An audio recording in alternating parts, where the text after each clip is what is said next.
preceding was a test of the National Weather Service emergency warning system.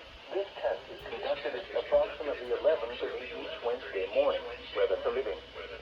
If this had been an actual emergency weather situation, the warning alarm would have been followed by a warning. Reception of this broadcast and the warning alarm will vary at any given location. This variability, normally more noticeable at greater distances from the transmitter, will occur even if you are using a quality receiver in perfect working order. To provide the most consistent warning service possible, the warning alarm will normally be activated for warnings in selected watches within a 40-mile radius of the Buchanan and Lackland transmitters.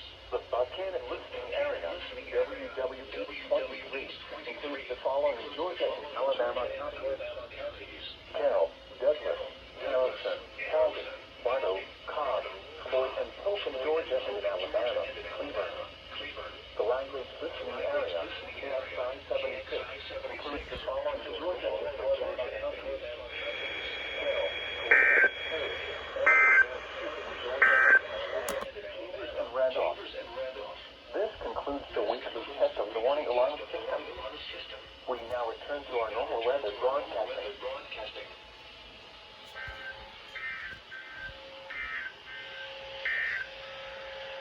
Here is the hazardous weather outlook.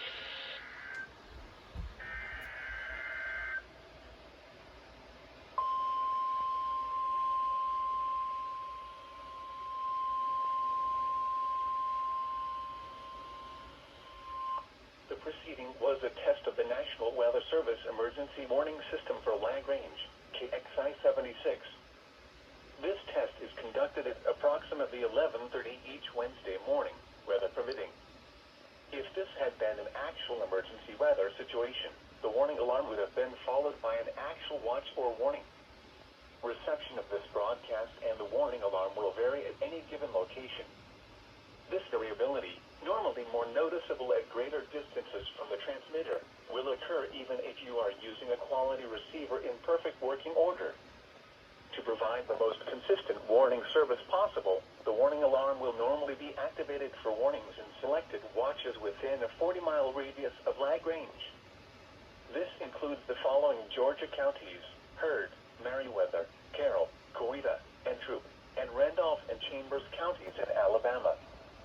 This concludes the weekly test of the warning alarm system. We now return to our normal weather broadcasting.